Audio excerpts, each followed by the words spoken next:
dar prosseguimento essa noite. Estamos estudando o livro de Judas, né? Carta de Judas é o penúltimo livro da Escritura, o livro que antecede o Apocalipse. Vamos abrir e vamos ler os versículos 3 e 4. Vamos ficar ainda algumas mensagens nesses dois versículos, em razão da sua importância. Todo o restante da epístola, que são os últimos 20 versículos, será um desdobramento do que nós estamos tratando nos versículos 3 e 4. Diz assim o texto: Amados, quando empregava toda a diligência em escrever-vos acerca da nossa comum salvação, foi que me senti obrigado a corresponder-me convosco, exortando-vos a batalhardes diligentemente pela fé que de uma vez por todas foi entregue aos santos. Pois certos indivíduos se introduziram com dissimulação, os quais desde muito foram pronunciados, ou foram antecipadamente pronunciados para esta condenação, homens ímpios que transformam em libertinagem a graça de nosso Deus e negam o nosso único e soberano e Senhor Jesus Cristo. Bem, queridos, nós estamos apresentando a vocês alguns fundamentos. Estamos chamando de fundamento aos pontos que Judas apresenta logo de início nessa epístola. Observe que há uma exortação no versículo 3, no sentido de que nós devemos, com diligência, batalharmos em prol da fé. A fé é a verdade do Evangelho. Lógico que Judas aqui não vai fazer uma abordagem exaustiva acerca da fé, que é a fé evangélica, que é o próprio Evangelho. Mas ele diz que quando ele escrevia acerca da nossa salvação, foi que lhe veio ao coração, à mente, algo que lhe perturbou ou lhe perturbava, e ele sentiu a necessidade então de falar à igreja acerca desse assunto, acerca da salvação. E o motivo que o fez falar deste modo, como está no versículo 4, foi a introdução na igreja de homens perversos, homens ímpios, homens dissimulados, que se introduziram na igreja com o fim de corromper a fé que de uma vez por todas foi dada aos santos. Homens perversos que foram introduzidos com o fim de destruir, de macular, de danificar, de corromper, de misturar, a fim de enfraquecer os cristãos. E então Judas apresenta aqui pelo menos 4 coisas importantes. Como nós já colocamos na semana passada, falamos o primeiro fundamento, que é a fé. Então, se você não ouviu ainda, precisa ir ao nosso site, ou que seja o canal do YouTube de Volta à Palavra, que lá já estão postadas as 2 primeiras mensagens que tratam sobre o primeiro fundamento, a fé. Também falar sobre salvação seria um segundo fundamento. Falarmos também sobre a graça, um terceiro fundamento. E falarmos também sobre o senhorio de Jesus Cristo, o quarto fundamento. Ou seja, entendemos que esses 4 pontos que estão aqui nos versículos 3 e 4, a fé, a graça, a salvação e o senhorio de Cristo, são 4 pilares que sustentam a verdade acerca da nossa eterna salvação. Então é preciso que nós entendamos cada um desses pilares, cada um desses fundamentos, como já entendemos acerca da graça, da fé, nas 2 primeiras mensagens, e devemos então prosseguir nesse entendimento, desmistificando cada um desses temas, ou desses pontos, uma vez que nós recebemos conceitos, quando não superficiais, até mesmo sofismáticos, enganadores. Ou seja, o que é de fato a fé no Evangelho? O que é de fato a graça de Deus? O que é de fato a salvação? E o que é de fato o senhorio de Cristo? Então, vamos prosseguir hoje falando acerca da salvação. Tá bom? Falamos sobre a fé. Hoje começamos a falar sobre o segundo fundamento, que é a salvação. E nos outros dias, nos outros estudos, nós vamos dando sequência aos demais pontos, aos demais fundamentos. Queridos, observem, É preciso repetir algumas coisas para vocês, que já dissemos outras vezes, só para a gente poder dar o ponto de partida, né? O que é salvação, afinal? Certamente todos os crentes um dia se converteram, as pessoas se converteram a Jesus Cristo, ao Evangelho. Certamente, eu penso, eles o fizeram em prol de sua salvação, da salvação da sua alma, porque entenderam de alguma maneira que nós somos seres caídos, e o homem caído, portanto, precisa de salvação. O grande problema é que a superficialidade com que se ensina as Escrituras nos levou a pensar a salvação como uma questão meramente espacial e temporal. Espacial, quando se diz que nós que cremos no Evangelho não vamos mais para o lago de fogo, vamos agora para o céu. E quando se diz temporal, é que no último dia, quando Jesus voltar, nós iremos com Ele, portanto, para esse lugar de salvação, para esse lugar de delícias, não é? Ou seja, os crentes entendem que eles iam para o lago de fogo, a um lugar, né? Vão para o céu, não vão mais para o lago de fogo. E quando é que isso vai acontecer? Um dia, na minha morte ou na vinda de Cristo. É assim que se costuma pensar. Embora o tema salvação ele passe por esses aspectos, é verdade que nós não mais sofreremos a morte eterna, é um fato, e é certo que nós também seremos introduzidos num ambiente de glória, num ambiente de vida, num ambiente em que não haverá dor, sofrimento, lágrima, luto, morte, nada dessas coisas vão nos atingir, é verdade. Mas tudo isso, seja um lugar de delícias, ou um lugar livre de qualquer sofrimento, é apenas o resultado da salvação e não a salvação propriamente dita.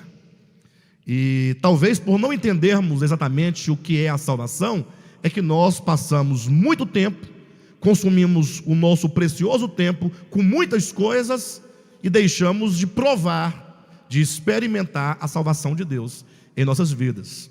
A questão da palavra é muito importante, do ensino reto das Escrituras é muito importante. Infelizmente os cristãos, as igrejas de uma maneira geral, os ministérios, eles estão preocupados com outras coisas, estão preocupados em fazer campanhas. As campanhas são movimentos, né, reuniões coordenadas para o melhoramento da vida pessoal, da vida financeira, da vida afetiva, né, da vida conjugal, dos filhos, uma questão pragmática, uma questão imediata. Outros, embora estejam teoricamente buscando alguma coisa espiritual, estão preocupados com atos proféticos, com adoração sem limites, ficar adorando, gemendo, chorando, e o tempo está passando e as coisas não estão acontecendo em nós, né? Então é importante que nós possamos dar a devida atenção ao ensinamento das Escrituras, nesse caso falando sobre a salvação. E eu quero começar apresentando 3 textos para os irmãos, tá bom? Vamos abrir inicialmente em Filipenses. Enquanto os irmãos abrem, eu faço uma ressalva aqui. Alguém perguntou lá na internet perguntou, e Judas, né? Quando perguntou e Judas, ele queria dizer, e quando é que vai estudar o livro de Judas, né? Como se nós não estivéssemos estudando. Bem, se fosse para ler o livro de Judas sem nenhum esclarecimento acerca do que Judas está dizendo, não precisaríamos fazer estudo, bastaria que cada um lesse a epístola, estaria lido. Então nós estamos tomando o livro de Judas e fazendo todo o desdobramento do sentimento, do encargo e do entendimento de Judas acerca do que ele trata, que é acerca da fé, que de uma vez por todas foi dada a salvação, com ênfase à nossa salvação, tá bom? Veja lá, então, Filipenses capítulo 1, é o primeiro texto que eu quero apresentar para os irmãos, quero construir um entendimento com os irmãos. Capítulo 1, versículo 6. Estou plenamente certo de que aquele que começou boa obra em vós há de completá-la até o dia de Cristo Jesus. Pedir para o Rogério ficar com esse texto na sua cabeça. Estou plenamente certo de que aquele que começou boa obra em vós há de completá-la. Então, o que esse texto nos traz de primeira mão? Que a obra que o Senhor realiza em nós, que é a obra de salvação, ela teve já em nós um começo. Ela começou. Perfeito? Então, se ela começou, nós temos o ponto de partida. Agora veja ainda em Filipenses, no capítulo 2, versículo 12. Versículo 12. No mesmo livro, o mesmo apóstolo fala assim, exortando a cada um de nós: assim, pois, amados meus, como sempre obedecestes, não só na minha presença, porém muito mais agora, na minha ausência, desenvolvei a vossa salvação com temor e tremor. Vou pedir agora para o Cadmo ficar com esse texto na sua mente: desenvolvei. Nós vimos no capítulo 1, versículo 6, que a salvação, que essa obra em nós realizada de salvação, ela teve um começo.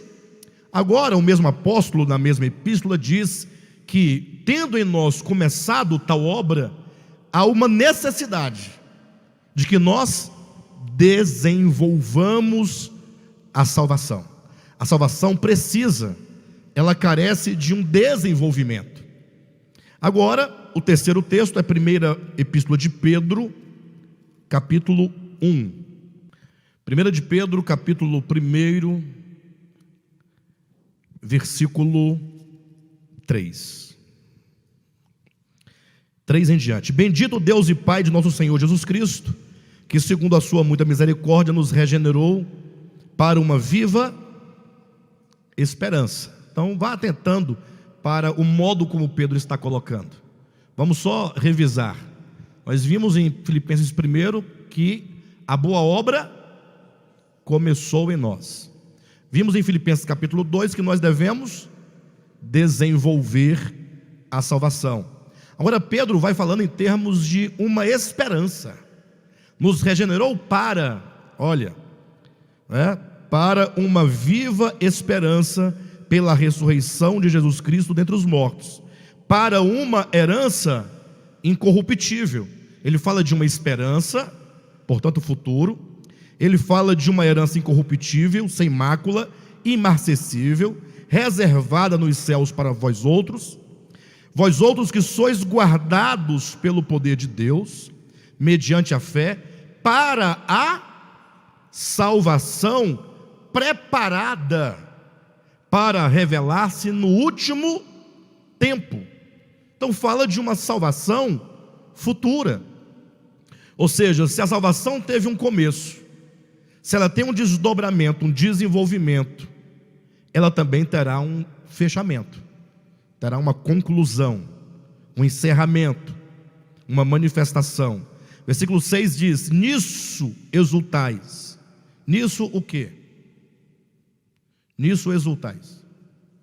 Nessa esperança, nessa herança prometida, nessa salvação que há de se manifestar, né? Nisso ele já se referiu, ele já falou anteriormente. Ou seja, nós devemos exultar nessas coisas, na esperança, na herança e na salvação que há de ser manifestada, a salvação preparada para revelar-se no último dia. Nisso exultais, embora no presente, por breve tempo, se necessário, sejais contristados por várias provações, para que, uma vez confirmado o valor da vossa fé, muito mais preciosa do que o ouro perecível, mesmo apurado por fogo, redunde em louvor, glória e honra na revelação de Jesus Cristo. Ou seja, devemos nós exultar na esperança, exultar, nos alegrarmos nessa herança vindoura, nessa salvação preparada para se revelar no último dia, embora no presente momento nós passemos por muitas lutas, por muitas provações, e as provações são necessárias para que a nossa fé ela seja provada e venha por fim a ser aprovada. Ou seja, é lamentável dizer que muitos que dizem ter fé, eu oriento que os irmãos ouçam as 2 ministrações sobre a fé, semana retrasada e passada, que fizemos sobre a fé, muitos não terão a sua fé aprovada, ou a sua fé, que se dizia ser fé, certamente não deveria ser a fé de Jesus Cristo, a fé que foi trabalhada, que foi desenvolvida e que operou a salvação em nós. Então é necessário, as provações são necessárias, as lutas, tudo que nós vivemos em todas as áreas de nossa vida, seja nos relacionamentos, na nossa família, no nosso casamento, com o nosso trabalho, as condições em que nos encontramos, todas as coisas elas estão cooperando para que a nossa fé, ela passando por esse fogo, ela seja provada, e uma vez provada, ela seja então aprovada. Olha o versículo 7: para que uma vez confirmado o valor da vossa fé, muito mais preciosa a sua fé, mais preciosa do que o ouro perecível, e mesmo se esse ouro perecível for um ouro aprovado, apurado pelo fogo, a sua fé é muito mais preciosa, muito mais pura, muito mais límpida que esse ouro mesmo apurado pelo fogo. A sua fé venha redundar, a sua fé venha resultar em louvor, glória e honra na revelação de Jesus Cristo, a quem não havendo visto, amais, no qual não vendo agora, mas crendo, exultais com alegria indizível e cheia de gozo, não é isso? E cheia de glória, desculpe-me, obtendo o fim da vossa fé. 2 pontos. Ou seja, a nossa fé, ela tem um propósito. A nossa fé, ela tem um objetivo. A nossa fé tem uma finalidade. A nossa fé tem um porquê. E a nossa fé, portanto, terá de alcançar esse fim, que diz, obtendo o fim da vossa fé. 2 pontos. A salvação da vossa alma. Ora, então a Escritura, quando fala de salvação, ela coloca a salvação em 3 níveis. Agora, cuidado, nunca pensemos em 3 tipos de salvação. Não há 3 tipos de salvação, não há 3 salvações distintas. A Escritura fala de uma única salvação. Há uma única obra de Cristo para salvar o pecador da sua atual condição de pecado e de condenação.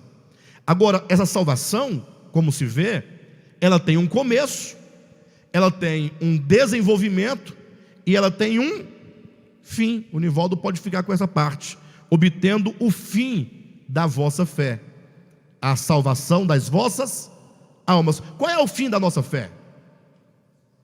Quem foi que disse isso? Quem disse? Pedro está dizendo aqui, ó. É ele que está dizendo: obtendo o fim da vossa fé, a salvação das vossas almas. Nesse sentido, quando eu olho para a salvação, eu contemplo a salvação como um processo. Ela tem um começo, ela tem um desenvolvimento e ela terá um fim. Então, nesse sentido, eu não posso absolutamente querer desmembrar essas partes e querer afirmar dogmaticamente, dizendo eu estou salvo, não é? Agora, deixa eu explicar para os irmãos, que alguns irmãos até me procuraram, me questionando sobre essa questão. Eu digo isso porque existe um pensamento reformado. Entenda, a reforma protestante lançou um entendimento, virou um jargão no meio reformado, que diz: uma vez salvo, para sempre salvo. Ou seja, eles pensam a salvação como algo acabado, como algo concluído, embora eles digam acerca de uma possível transformação de alma, de uma mudança interior. Porém, eles, quando afirmam e pregam acerca da salvação, eles apenas abordam o primeiro aspecto da salvação. E nós precisamos de abordar a salvação em todos os seus aspectos. Pastor, mas então, se você nega esse jargão de uma vez salvo, para sempre salvo, olha a pergunta que surge: então é possível perder a salvação? Aí eu diria, essa pergunta, se é possível ou não perder a salvação, ela já nasceu equivocada. Porque salvação não é algo que você recebe objetivamente. Por exemplo, eu tenho aqui em mãos um celular. É possível perdê-lo? É possível. É possível perdê-lo por negligência minha. É possível perdê-lo caso eu não pague a loja que eu adquiri e eles venham me processar, digamos, em tese, né? Tomar o aparelho de volta, como acontece às vezes com uma casa própria, com um carro que se compra, o banco vai lá e toma de volta o bem, não é isso? Então, quando se pensa em algo objetivo, algo pronto, algo acabado, é possível você falar em perder ou ganhar. Mas quando se fala de salvação, enquanto processo, nós não podemos pensar em termos de ganhar ou de perder. Devemos pensar em termos de experimentar a salvação. A salvação, ela é um dom gratuito de Deus. De modo algum, Deus poderia nos oferecer uma salvação e amanhã Ele fala assim, não, eu decidi que não vou dar mais para vocês essa salvação, não é? Não se pode pensar nesses termos de ganhar ou perder. Da parte de Deus, como a Escritura diz, Paulo vai dizer a Timóteo, na sua primeira epístola, que Deus, ainda que nós sejamos infiéis, Deus continua fiel, porque Ele não pode negar a si mesmo. Então não se pode pensar que Deus vai tirar a salvação de alguém, ou vai dar a salvação a alguém sem que a pessoa tenha uma experiência de fato de salvação. Vamos pensar a salvação em outro âmbito. Eu estou convidando vocês, vamos deixar de lado essas perguntas infantis, pueris, né, de perder ou ganhar, e vamos pensar na salvação, esse dom divino, enquanto algo que acontece dentro de nós, algo que está em processo. O máximo que podemos dizer nesse sentido de salvação é, primeiro, a salvação ela começou a ser operada em nós. Isso está afirmado em Filipenses 1,6. E quando diz desenvolver a vossa salvação, é possível, portanto, nós inferimos desse texto, que é provável que alguém não esteja desenvolvendo a salvação, e portanto, a salvação ou o processo esteja estagnado, esteja parado. Talvez a salvação começou a operar em você, mas ficou só naquele começo. Você não deu mais, você não permitiu que essa obra prosseguisse. Ou você não permitiu por negligência, ou você não permitiu por falta de entendimento, ou talvez porque você se envolveu com outras coisas que não eram o Evangelho. É o que mais tem nas igrejas evangélicas hoje em dia, é a distração, é o entretenimento, e mesmo falando de coisas espirituais, são coisas que os homens inventam e criam, que não promovem, não produzem a salvação, porque só a palavra de Deus pode promover em nós a salvação. A palavra de Deus é poderosa para salvar as vossas almas, como diz Pedro Tiago na sua epístola. Então a palavra vai operando. Então é possível que alguém, tendo começado a experimentar a salvação, estagnou-se, está parado à beira do caminho, como o cego Bartimeu. Lembra que é dito que ele estava cego à beira do caminho, e ele disse ao Senhor, quando Jesus perguntou: o que queres que eu te faça? Ele disse: que eu torne a ver. O que nós subentendemos de tudo isso? Que um dia ele estava enxergando, ele tinha os olhos abertos, e estava no caminho, portanto, seguindo, mas um dia ele perdeu a visão, ele voltou a ficar cego. Então é muito provável que um crente, alguém que começou a experimentar a salvação, fique cego, fique endurecido, que ele entristeça o Espírito Santo, que ele fique privado da graça de Deus. Como assim privado da graça de Deus? Ora, é o apóstolo Paulo que diz, que nós devemos tomar o cuidado para que nada nos prive desta graça. Ele vai dizer aos Gálatas para que nós não caiamos ou decaiamos da graça divina. Mas nada disso tem a ver com perder a salvação. Está falando de, em um dado momento da nossa experiência, nós sermos afetados por este mundo, sermos afetados por coisas transitórias e ficarmos impedidos de prosseguir, perdermos a visão, ficarmos estagnados à beira do caminho, carentes de termos um novo começo, de termos um toque do Senhor, uma palavra de cura, para que possamos tornar a ver e prosseguir no nosso caminho. De todo modo, uma coisa nós podemos dizer: e eu quero começar a abordar com vocês o primeiro aspecto da salvação. São 3. Como é que diz, Rogério? Começou, é o começo. Como é que diz? O desenvolvimento. Como é que diz aí, Nivaldo? O fim, que é a salvação da nossa alma. Começo, meio e fim. O início da obra, o desenvolvimento da obra e a consumação e finalização da obra de salvação em nós. Então, quando falamos de salvação, eu estou sendo bastante didático para os irmãos me acompanharem passo a passo. E sempre quando eu chegar ao segundo ponto, que vocês dialoguem o segundo com o primeiro. Não deixem para trás, porque senão vocês vão ter uma visão sempre parcial da coisa. Então, falando da salvação no seu começo, Filipenses 1,6 afirma categoricamente que aquele que começou a boa obra em vós, ele há de completar. Temos aqui, portanto, um fator garantidor. Todos os eleitos de Deus que começaram a experimentar, por eleição divina, a obra de redenção, a obra de salvação, eles têm um elemento garantidor de que essa obra será completada. Então você pode ter a plena certeza que o Senhor vai te ganhar completamente. Ele vai me ganhar completamente. O Senhor não é aquele que foi à cruz e morreu e disse: agora vamos ver o que vai acontecer, né? Primeiro vamos ver se alguém me aceita, depois, se aceitou, vamos ver se ele permanece, e se permanecer, vamos ver se ele vai andar corretamente ou não, vamos ver o que vai dar. Não, o Senhor, ele é o autor e o consumador da nossa fé. Então, na economia divina, no projeto divino, o Senhor é aquele que começou e aquele que vai completar, ele vai realizar. Por isso que na economia divina, o Senhor tem vários meios para que ele nos quebrante. Pode ser que hoje nós estejamos até no estágio, ou no estado, digamos assim, de frieza, estejamos meio, até mesmo desobedientes, né? Mas o Senhor vai nos ganhar. O Senhor vai completar a salvação. O grande problema é que isso pode durar um bom tempo.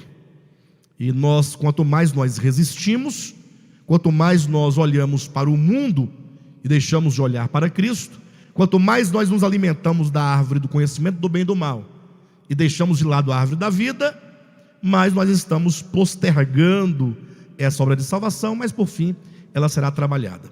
Pastor, qual é o elemento ou o fundamento garantidor da nossa salvação? O que é que garante que aquele que começou a experimentar a salvação terá finalmente a salvação trabalhada nele? Ora, é a obra de redenção objetiva consumada por Cristo Jesus. Cristo, quando veio ao mundo, ele veio com o objetivo de pagar o preço pelos nossos pecados. Nós estamos falando aqui do aspecto judicial da salvação. Então Cristo veio para ser o nosso substituto. O que significa dizer que Cristo sofreu uma morte vicária? Quer dizer que ele sofreu no lugar de alguém. Há um preço a ser pago, há uma dívida que cada um de nós contraímos e que deveria ser paga.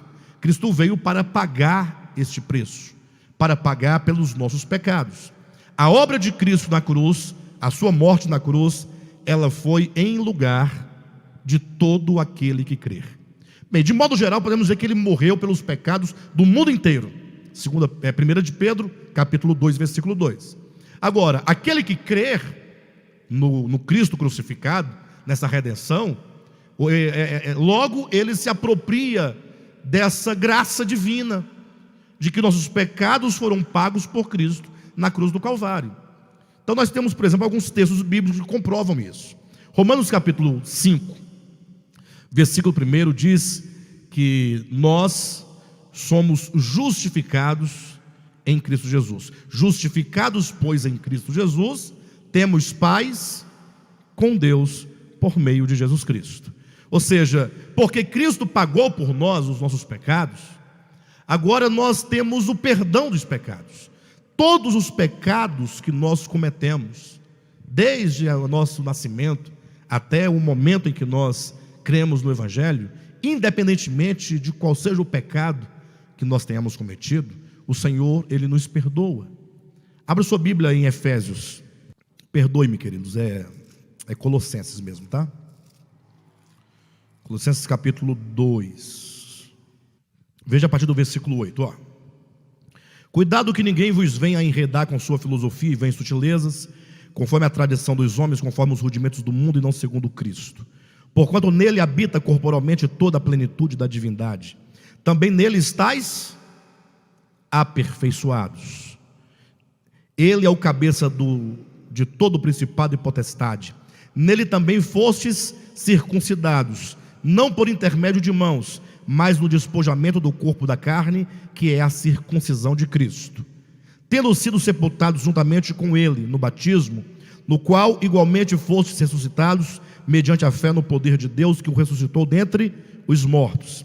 E a vós outros que estáveis mortos, pelas vossas transgressões e pela incircuncisão da vossa carne, vos deu vida juntamente com ele, perdoando todos os nossos delitos, tendo cancelado o escrito de dívida que era contra nós e que constava de ordenanças, o qual nos era prejudicial, removeu-o inteiramente, encravando-o na cruz, e despojando os principados e as potestades publicamente, os expôs ao desprezo, triunfando deles na cruz. Veja que louvor mais maravilhoso, poderia ser até um hino, né? Em declaração à obra que Cristo realizou. Quando diz que nele estamos aperfeiçoados, olha que interessante como Paulo coloca. Ele não diz que você está aperfeiçoado. Ele diz, nele nós estamos o quê? Aperfeiçoados. Ou seja, é em Cristo que nós temos todos esses benefícios. Essa garantia de estar em Cristo, ou melhor, essa garantia, né, de que nós experimentamos este evangelho, se encontra nele. Por isso nós falamos que a morte de Cristo, a obra de redenção, é o fundamento garantidor. Ou seja, Cristo já nos perdoou todos os nossos pecados. Ele já rasgou o escrito de dívida. Havia uma dívida de cada um de nós. Essa dívida foi rasgada, ela foi cancelada, ela foi cravada na cruz. E quando isso aconteceu, quem foi que ficou envergonhado? Os principados, olha o versículo 9, versículo 15. Os principados e as potestades foram publicamente expostas ao desprezo. Elas foram envergonhadas, porque era Satanás quem reivindicava. É o acusador que nos acusa de dia e de noite diante do Pai, que fica reivindicando e querendo a morte do pecador. Aí vem Cristo e realiza por nós e para nós a obra de redenção. Portanto, quando nós lemos a Escritura, que ela nos apresenta, Paulo vai falar abundantemente, Romanos capítulo 3, Romanos capítulo 5, ele vai falar sobre essa obra de Cristo. Ele está falando daquilo que Cristo realizou e daquilo que nele, em Cristo, está consumado.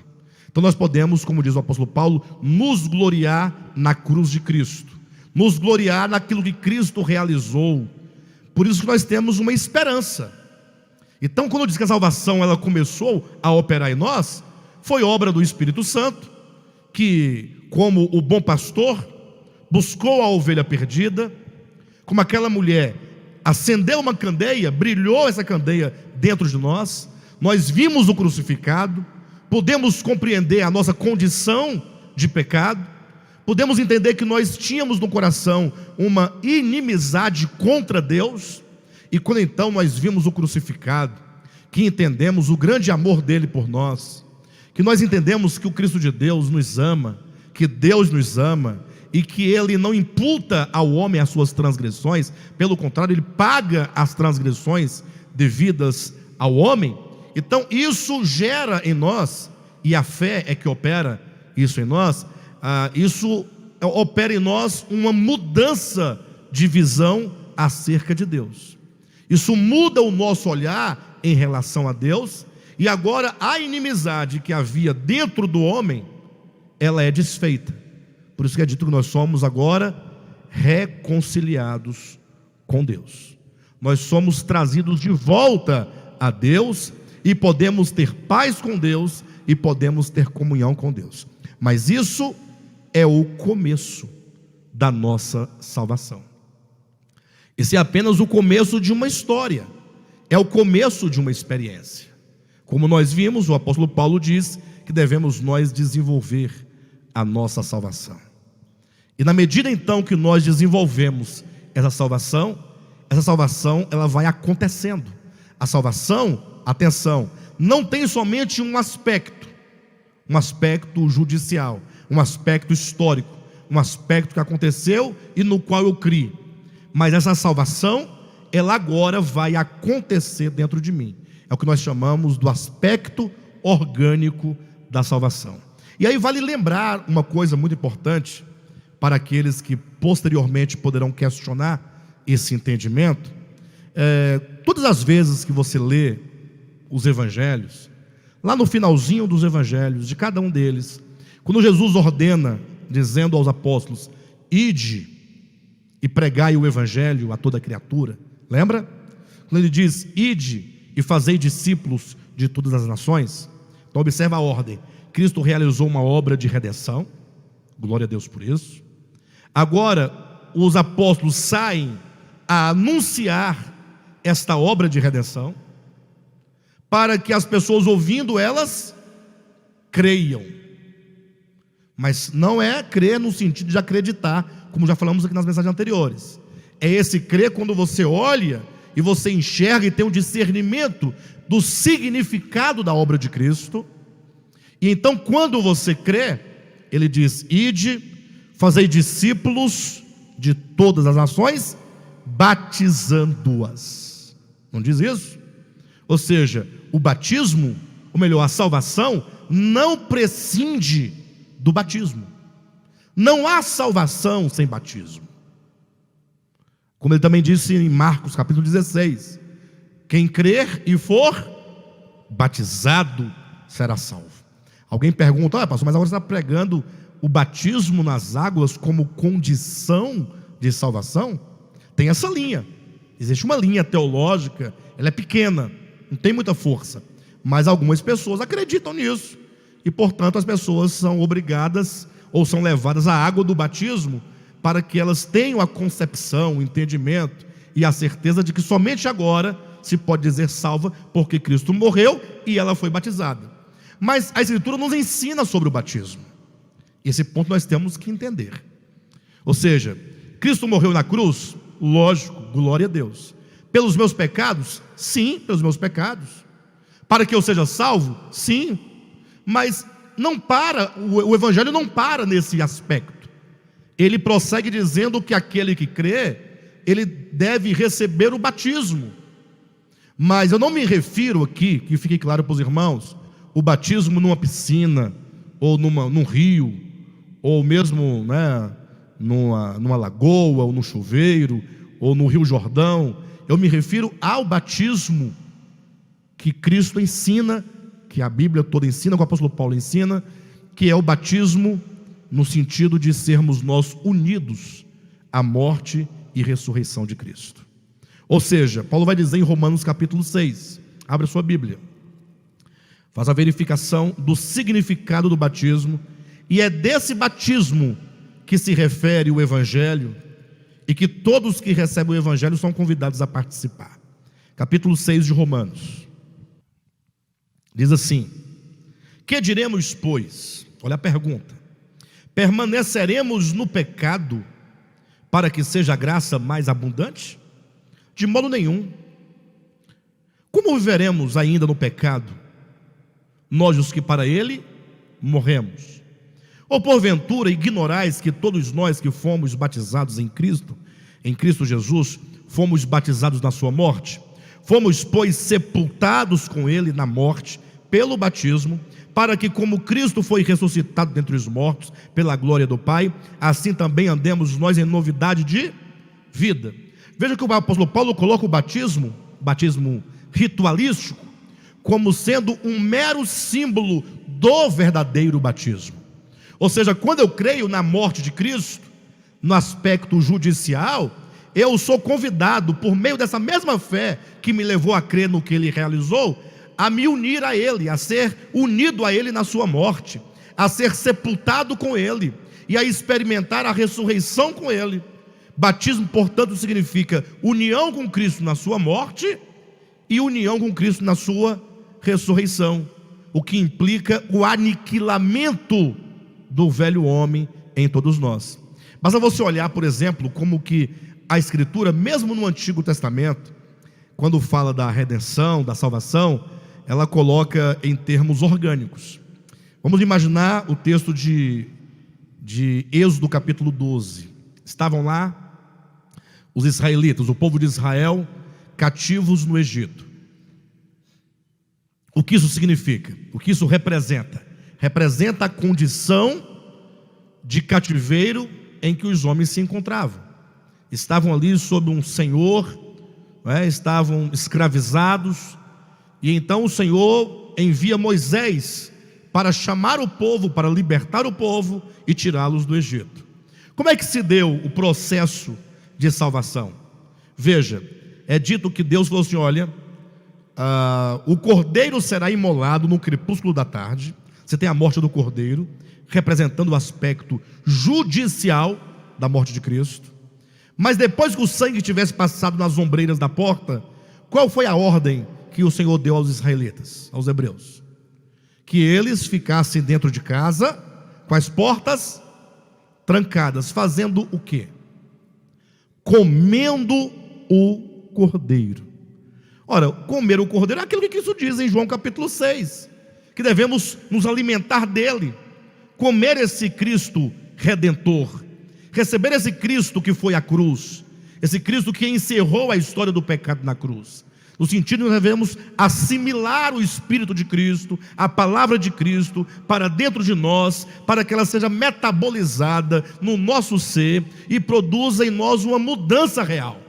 Aí então o Senhor diz: agora chegou o momento, saiam do Egito. E ao saírem do Egito, o Senhor conduziu o povo de Israel por um caminho complicado, porque havia outros caminhos para levá-los até a terra de Canaã. Ele poderia ir pela terra dos filisteus, ou não poderia? Havia um caminho, até para evitar o próprio Mar Vermelho, mas o Senhor os conduziu por meio do Mar Vermelho. Quando a figura é muito clara, eles atravessaram, entraram no mar. Também entraram Faraó e os seus exércitos, ou não entraram? Então o Egito também entrou no mar. Mas quando sai do outro lado o povo de Israel, quem fica sepultado lá no rio, no Mar Vermelho? Faraó e Israel ficam sepultados. Basta que vocês entendam a figura, o significado.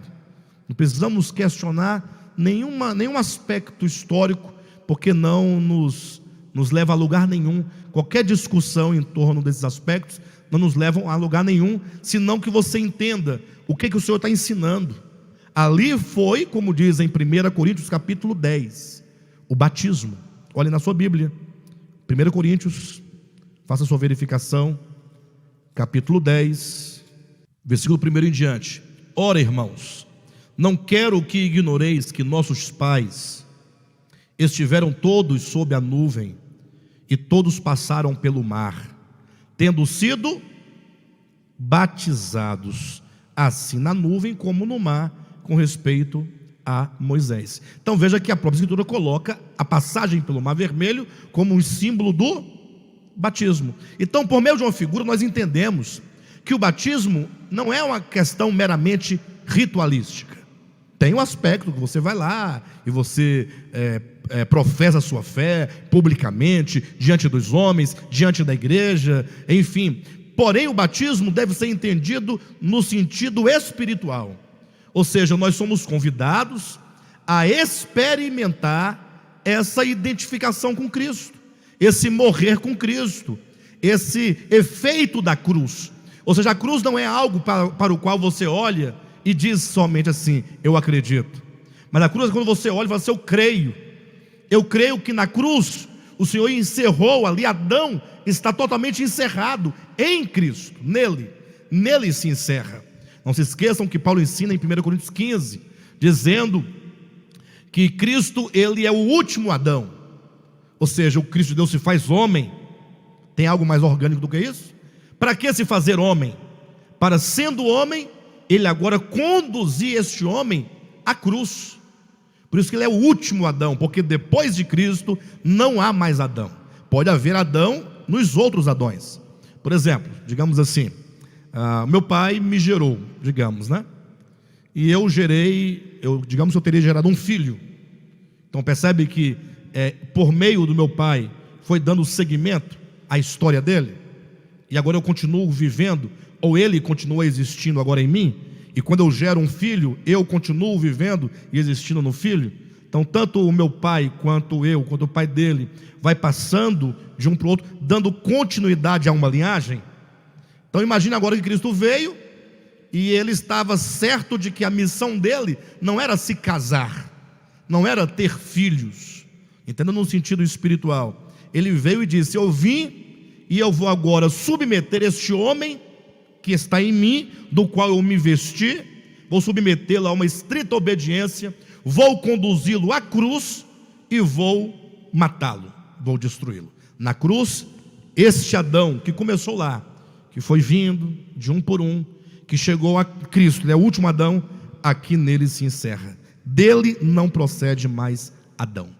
Cristo é o último Adão. Mas pode ser que em outros filhos de Maria e de José, digamos, essa linhagem adâmica continue. Sim ou não? Mas em Cristo se encerra. É nele. Por isso tem esse aspecto judicial, esse aspecto garantidor, e de que eu preciso estar ligado a ele. Nele eu também morro. A morte de Cristo põe um fim, portanto, à história do pecado, à história do velho homem. E portanto, quando o evangelho é pregado, todos são convidados a experimentarem a cruz na qual eles creram. Então, o crer na cruz é não somente acreditar nos fatores históricos, mas é falar assim: eu quero receber essa cruz para dentro de mim. Abra sua Bíblia em Filipenses, capítulo 3. Veja como que Paulo coloca essa questão claramente. Versículo 8. Sim, deveras considero tudo como perda, por causa da sublimidade do conhecimento de Cristo Jesus, meu Senhor, por amor do qual perdi todas as coisas e as considero como um refúgio para ganhar a Cristo. Este é o primeiro momento da salvação. Paulo diz: olha, quando eu vi a Cristo, quando no caminho de Damasco a luz brilhou, eu compreendi. Aí ele compreendeu a morte. Aí ele não somente compreendeu, mas aceitou e creu na ressurreição de Cristo. E ele disse: eu quero esse Cristo. Eu creio na sua morte e na sua ressurreição. A salvação teve o seu começo em Saulo de Tarso. Mas ele diz que considera todas as coisas como refúgio para ganhar a Cristo. Versículo 9. E ser achado em quem? Nele. Observa onde é que está o aspecto garantidor? Está em Cristo, sempre nele. E ser achado nele, não tendo justiça própria que procede de lei, senão a que é mediante a fé em Cristo, a justiça que procede de Deus, baseada na fé, para o conhecer. Então ele diz que agora, nesse processo de salvação, ele vai conhecer a Cristo. E conhecer é interessante, porque quando a gente fala de conhecer alguém, a gente fala assim: poxa, eu conheço a Jaqueline, por exemplo, conheço o Cadmo, conheço a Silvia, conheço o Aldair, né? Conheço a irmã Júlia, conheço o Alain, né? Eu esqueci seu nome, conheço o enfim, é um nome difícil. Mas será que é esse o sentido bíblico? Quando a Escritura diz que nós devemos conhecer a Cristo, esse sentido de conhecer é um sentido de amalgamar-se a tal ponto de se tornar um só. Esse conhecer no sentido mesmo que dá, por exemplo, quando diz em Mateus capítulo 1, versículo 25, quando fala de José e de Maria, fala que José não conheceu a Maria até que nasceu o menino Jesus. No caso de Mateus 1,25, Maria e José, está falando que eles não tiveram relações sexuais até o dia em que nasceu o menino. Ou seja, ela se manteve virgem até o nascimento de Jesus, tá? Sem entrar nos méritos da virgindade de Maria, mas o fato é que lá diz que não conheceu.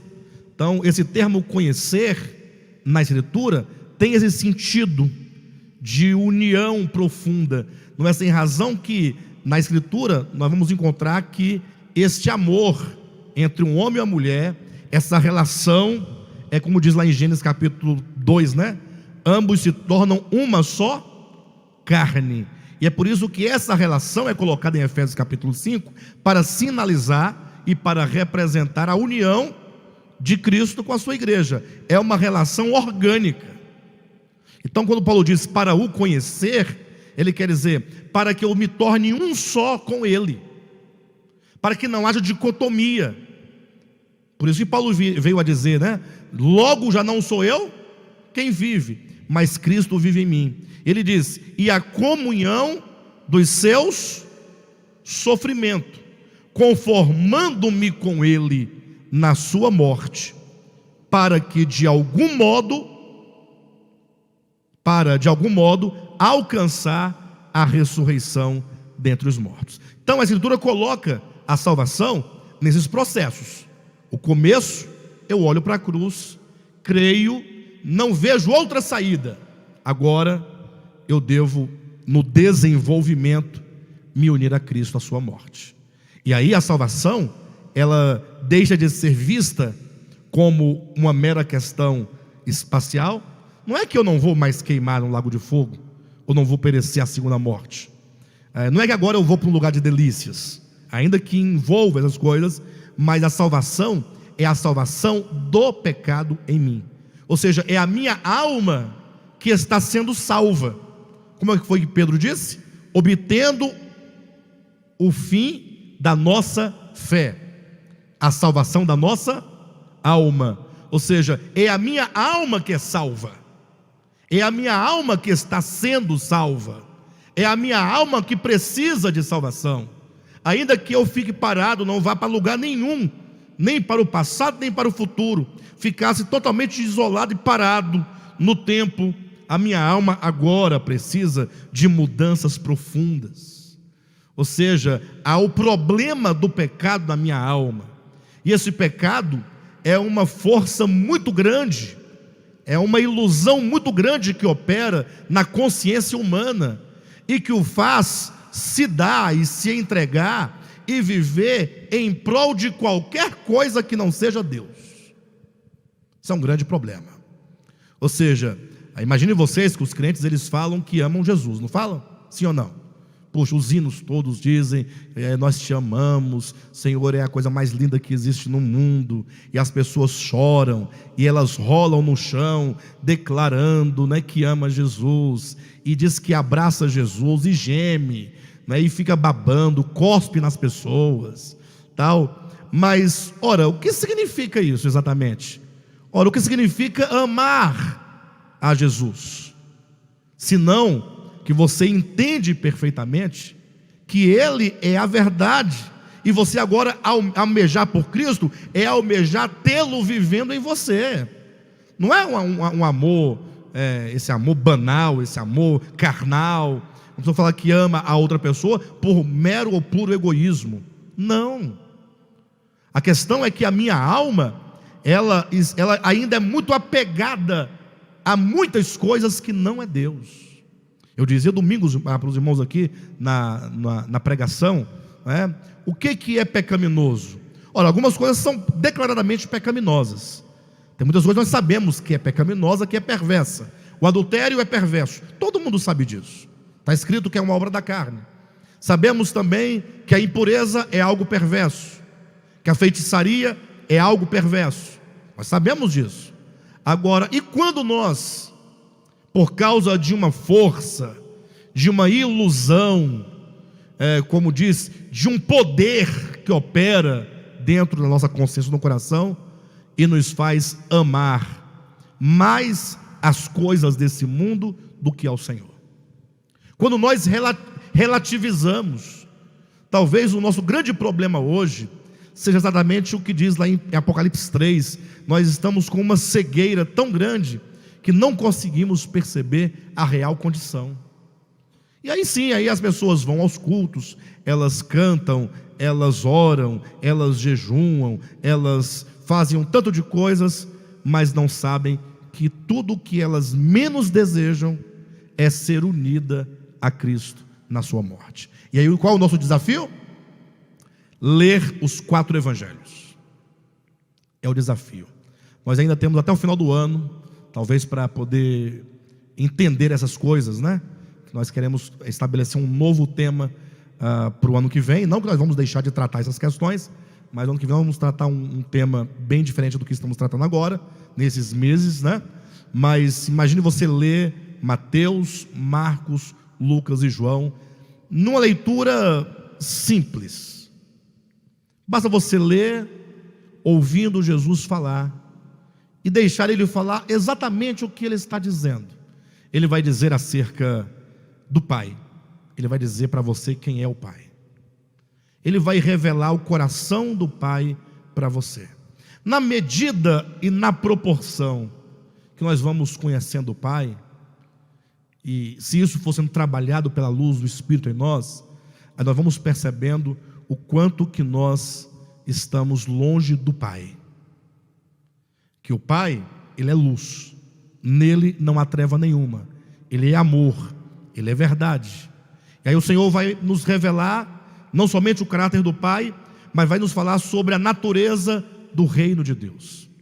Vai dizer, olha, o reino do meu Pai é assim. Ele vai mostrar as leis que operam nesse reino de Deus. E nós vamos percebendo, na medida que nós vamos lendo, o Espírito vai iluminando, o quanto que nós vivemos num outro reino, com outras leis. Aí você vai sofrendo ali uma crise nessa leitura, você vai percebendo, porque você vai ter que falar assim, puxa, e agora? Eu estou vendo agora 2 reinos totalmente distintos, e eu sei que, conforme Paulo diz, judicialmente, nós fomos libertos do império das trevas. Mas a pergunta é, e organicamente, o quanto eu ainda estou sob esse governo, sobre essas forças, né, do império das trevas, me levando a amar e a desejar e a viver segundo as leis deste mundo. Aí você vai lendo os evangelhos, o Senhor vai então falando não somente sobre a natureza do reino de Deus, mas vai também nos falar acerca da natureza dos cidadãos do reino de Deus. Como é que é um cidadão do reino de Deus? Irmãos, essa leitura vai nos levar certamente a entender que quando o Senhor Jesus nos fala sobre sermos salvos, Ele está falando da salvação da alma. Ele está falando de uma salvação que acontece dentro de mim, e não uma questão de ir para o céu. Os crentes querem ir para o céu, eles querem ir para o céu. O grande problema é que se eles forem para o céu, não é? Pensa no inferno que vai virar, um grande inferno. Porque se o céu é um lugar de delícias, vai virar um lugar de vai virar um inferno. Porque o que há dentro dos corações? Então, a salvação proposta pela Escritura é como diz Pedro no texto que o Nivaldo ficou, não é? Obtendo o fim da vossa fé, a salvação das vossas almas. Então, nesse panorama, a salvação tem um começo, ela tem um desdobramento, um desenvolvimento e tem um fim. Essa conclusão significa exatamente a manifestação de Cristo em nós. É o que João vai dizer na sua epístola: filhinhos, agora somos filhos de Deus. Ou ele diz, amados, agora somos filhos de Deus. Mas ainda não se manifestou o que haveremos de ser. Porque quando Ele se manifestar, nós seremos como Ele é, porque haveremos de vê-lo como Ele é. Ou seja, somente quando os meus olhos espirituais virem a Cristo na sua natureza, na sua essência, somente quando eu tiver a compreensão clara acerca do Evangelho trabalhado dentro de mim, não que eu vir a Cristo fisicamente, mas quando eu o contemplar com os olhos espirituais, que eu puder ter a exatidão, a convicção daquilo que é Cristo, porque eu o vejo, eu agora me torno como Ele é.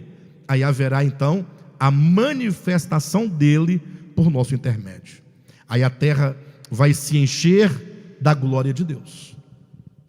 Encher a terra da glória de Deus não é uma luz que vai brilhar, que vai iluminar tudo, é o sol ardendo, ou não é o melhor, o sol iluminando, clareando tudo. A glória de Deus significa a revelação de Deus. A palavra glória na Bíblia, embora seja uma palavra muito dita pelos crentes que dão glória a Deus, mas talvez se você perguntar para 10 crentes, 11 não sabem o que significa glória.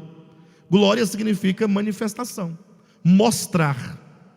Lembra quando Jesus fala para o pai assim: Pai, glorifica o teu filho, para que o filho te glorifique a ti? Ora, como é que o pai vai glorificar o filho? Vai colocar os anjos para todo mundo dizendo glória, glória para o filho? Quando ele diz isso, ele fala assim: glorifica-me com a mesma glória que eu tive junto de ti, antes que houvesse mundo. Ou seja, esse Cristo, ele se ocultou na humanidade, e agora, enquanto oculto na humanidade, ele só podia ser visto como Jesus de Nazaré, um mero homem andando, como qualquer outro, embora tivesse alguma diferença no comportamento, nas palavras, mas era um homem. Então agora ele fala: Pai, glorifica o teu filho, ou seja, coloca o teu filho na glória, ou seja, mostra ao mundo o teu filho, mostra que este que aqui agora vai à cruz, ele é o Cristo encarnado, ele é o Logos eterno. E quando o mundo me vir, ou vir a mim, então eles verão a ti, e portanto tu também serás glorificado. Glorifica-me a mim, para que eu glorifique a ti. Mostre-me a mim, para que eu mostre a ti. Então é um jogo. O Pai é mostrado no Filho, e o Filho agora é mostrado em nós. Aí Jesus fala: para que o mundo creia que tu me enviaste. Então a consumação da nossa salvação, e mesmo o próprio gozo da salvação, é o gozo, é a alegria de uma obra totalmente trabalhada em nós. Os grandes homens de Deus de toda a história, eles sempre almejaram por essa manifestação, sempre desejaram por esse momento em que nós seremos totalmente livres do pecado, totalmente livres de qualquer operação do engano, de qualquer ilusão, mas de sermos totalmente por Deus. O que nos leva a esse caminho é a fé e a esperança. Portanto, eu quero que os irmãos entendam que quando nós falamos de salvação, estamos falando do trabalhar de Deus dentro do homem, que embora tenha o seu começo objetivamente no Cristo encarnado e crucificado, mas essa obra de Cristo na cruz não para ali, ela acontece agora dentro de todos aqueles que creram no Cristo e portanto se uniram a Ele na sua morte e ressurreição, e serão por fim semelhantes a Ele em novidade de vida, à semelhança da sua ressurreição. Amém, queridos? Agora, alguém poderia perguntar assim, mas me responda, e aqueles que porventura não desenvolverem essa salvação, né?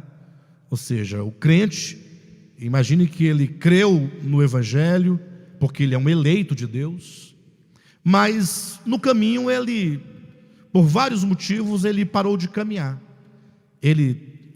A sua fé ficou paralisada, ele não desenvolveu a sua salvação. Aí vai lhe lembrar um texto de Jesus, interessante que Jesus, em vários lugares dos evangelhos, ele aborda essa questão. Num deles, Jesus fala assim: olha, quando você for levar a sua oferta ao altar, e oferta que, devemos lembrar novamente, é a oferta do sacrifício pelo perdão de pecados, está dentro do contexto judaico, do templo e das ofertas, dos holocaustos. Ele diz: e te lembrares que há um problema a ser resolvido. Então ele coloca um problema de alma, um problema de rancor, um problema de ressentimento, um problema de inimizade, um problema do pecado na alma, operando na alma do homem. Ele diz: deixa a tua oferta e vá primeiro se reconciliar com seu irmão. Ele diz: os problemas da alma, eles devem ser tratados. Ou seja, se eu sei que eu preciso ser salvo organicamente, vocês também não sabem disso? Sim ou não? Nós vamos para casa agora e vamos lá ficar falando. Entendi, agora nós temos que ser salvos organicamente. Puxa, interessante, hein? Maravilha. Jesus ensina de modo prático, ele fala assim: esse problema deve ser tratado. Todos os problemas da nossa alma devem ser tratados. Ou seja, na medida em que você vai sendo iluminado, você vai percebendo. Talvez você vai se encontrar numa situação em que você vai falar assim: puxa, o quanto que eu sou carnal. Puxa, o tanto que eu sou egoísta. O Senhor vai te mostrar. Ele vai te revelar. Uma coisa é você considerar e falar assim: o homem é egoísta. Nós não sabemos que o homem é egoísta, não sabemos? Mas você sabe que você é egoísta? É um outro detalhe. Que a gente fala do egoísmo em relação ao homem caído, a gente olha para a humanidade como os homens são egoístas, mas talvez você não teve a revelação interior quanto ao egoísmo operando na sua alma, numa situação prática. Se você buscar, o Espírito Santo vai te mostrar. Como buscar, pastor? Jesus fala: batei, e abre-se-vos-á. Buscai e achareis. Vocês têm que orar incessantemente: Senhor, revela o meu coração. Revela o meu coração. Se quando você for orar, agradecendo a Deus pelos seus pecados, e te lembrares: há um problema na minha alma, um problema de rancor, um problema de ressentimento, um problema de ódio, um problema de raiva, um problema de ira, ele diz: trata, procure o seu inimigo, vá até ele, peça perdão para ele. Mas eu não sou culpado, não fui eu que fiz aquilo. Ele diz: mas vai depressa, porque pode ser que até ontem até hoje você tivesse oportunidade de resolver esse problema. Pode ser que você hoje ainda está a caminho. Vocês estão na terra, estão vivendo, andando sobre a terra. Pode ser que você tenha a chance de resolver. Tratar a alma agora, porque pode ser que você morra ainda hoje, amanhã. Não estou colocando medo em ninguém.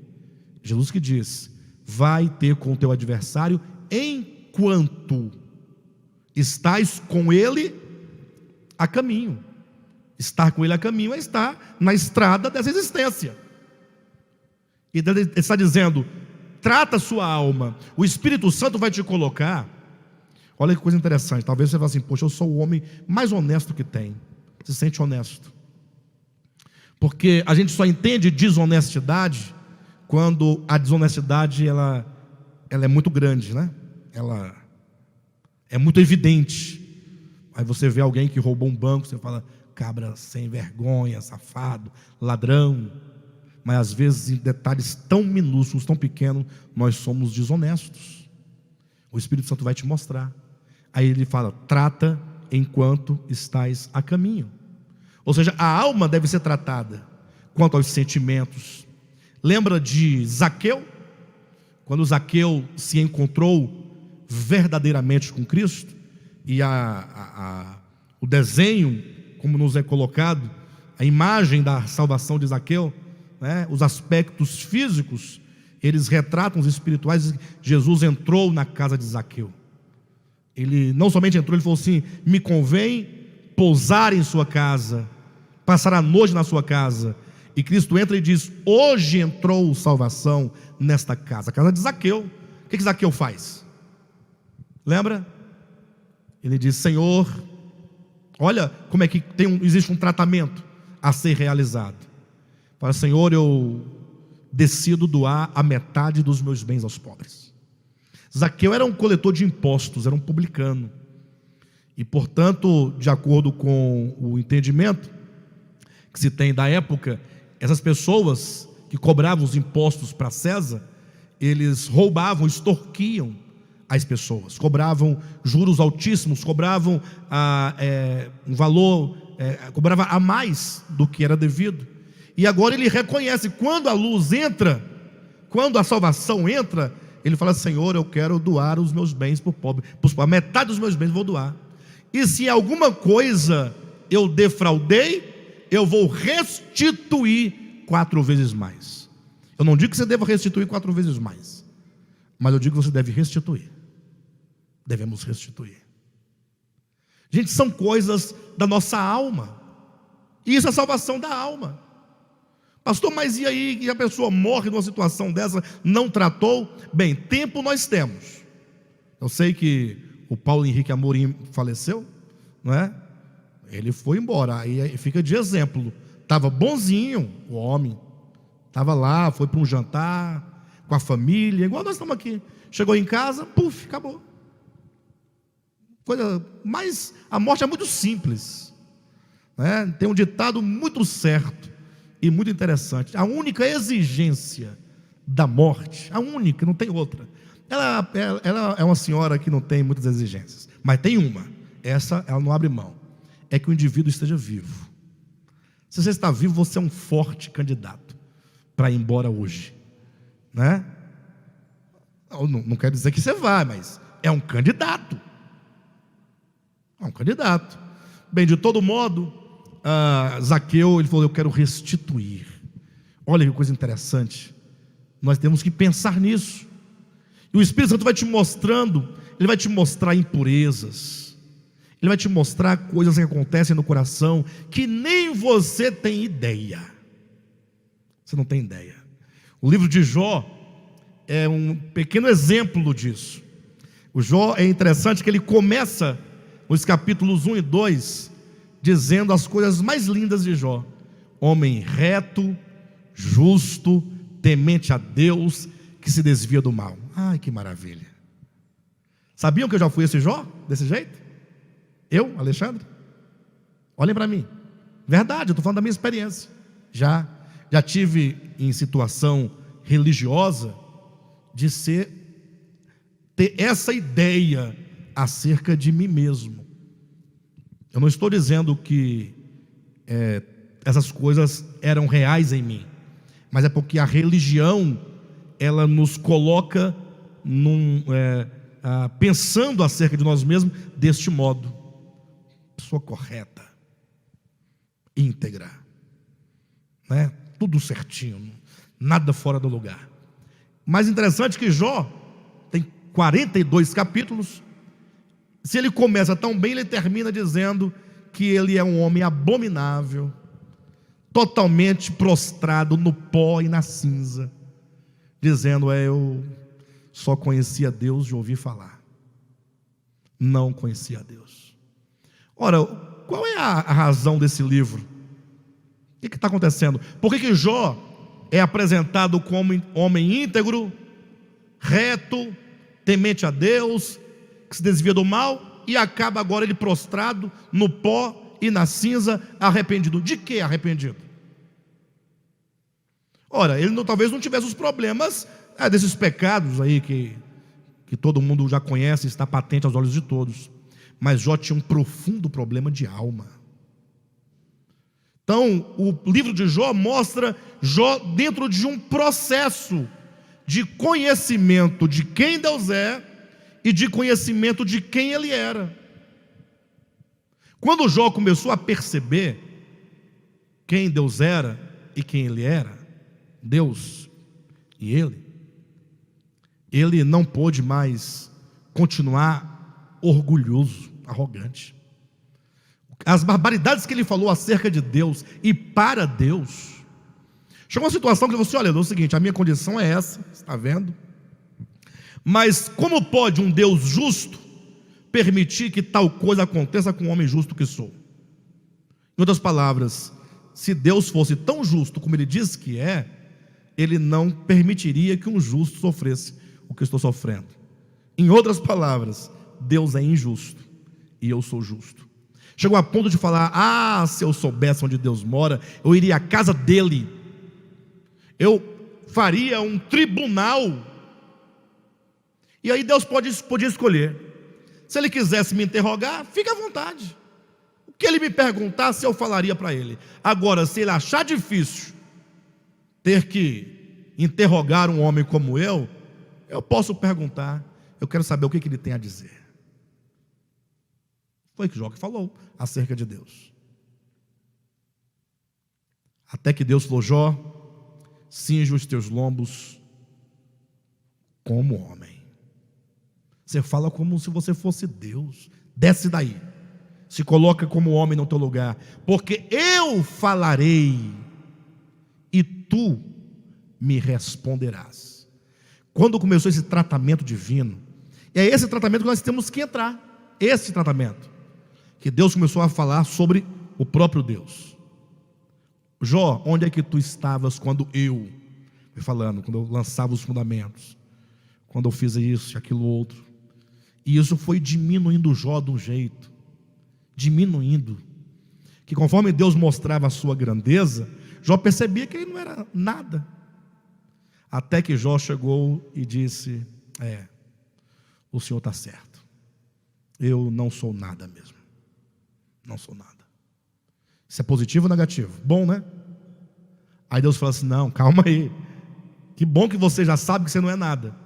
Você não é nada positivamente, agora negativamente. Agora vamos para a segunda fase. Eu vou te mostrar tudo o que você é. E aí Deus vai usar a figura de dois monstros, né, mitológicos, para descrever simbolicamente o que era o coração de Jó. Vocês mostrei uma ideia. No finalzinho é dito que o Leviatã era o rei sobre todos os animais orgulhosos. Quando Jó viu o que ele era, aí ele falou: já então eu não conhecia a Deus, e também não me conhecia. Aí ele se prostra, e aí ele se arrepende no pó e na cinza. Então esse processo, ele é necessário. Toda justiça própria só pode ser perdida se você se entender aqui dentro. Então Deus nos coloca em cada situação. Eu até diria para você não pedir isso para Deus. Não peça não, é um bom conselho. Agora, se você estiver desejoso de experimentar salvação interior, peça. Mas saiba, você não raras vezes vai se decepcionar com você mesmo. Ele vai te mostrar coisas profundas que estão enraigadas nos quartos, nos porões da nossa alma, trancados. Quando a luz começar a entrar, muito escorpião vai sair daí de dentro. Muitos escorpiões. Mas isso é positivo. Você vai sofrer, você vai chorar, mas você vai sofrer uma mudança profunda. Porque quando o Senhor entra nos lugares do coração e da alma e vai iluminando, o Espírito Santo vai varrendo, vai limpando, vai purificando. Aí você vai falar assim: puxa, eu conheci a Deus só de ouvir falar. Isso é processo. De Jó se pode falar no final do seu livro que ali está um homem justificado. Por isso que Tiago, na sua epístola, quando fala de justificação, ele coloca a justificação como sendo o estágio final de uma fé consumada. Quando chega nesse ápice, ele diz: Abraão foi justificado.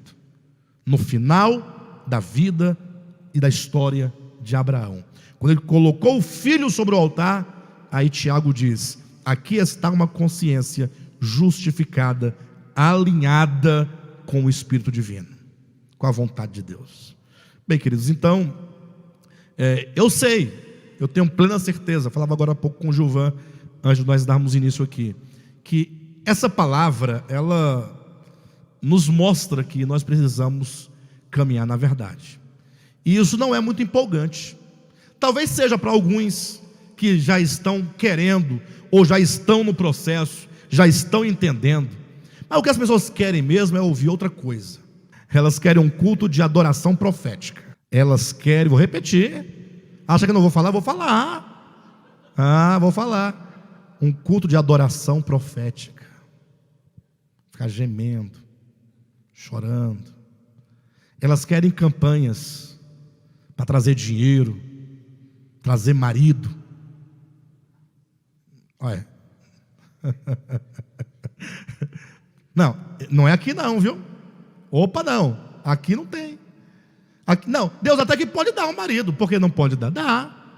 Deus dá marido, dá tudo, mas não é o foco, não é? Mas eu tenho certeza que todos os que são do Senhor vão permanecer.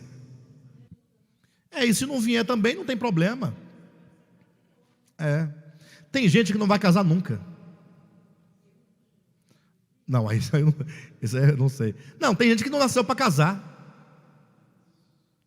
que faz todo tipo de reza braba, mas não acontece.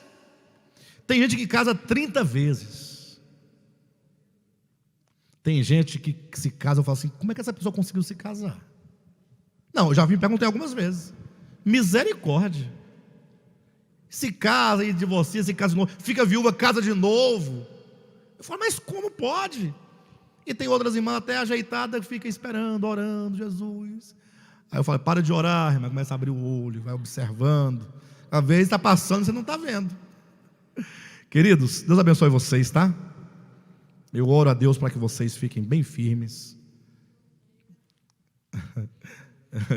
E que vocês busquem essa salvação. Não se esqueçam, batei, e abrir-se-vos-á. Não vamos fazer como muitos que ficam, é tão difícil negar a si mesmo, é tão difícil, é impossível. Agora, a fé no Cristo, contemplar o Evangelho e a oração vai resolver o seu problema. Deus vai ouvir a sua oração, porque isso é o que Ele mais quer, tá bom?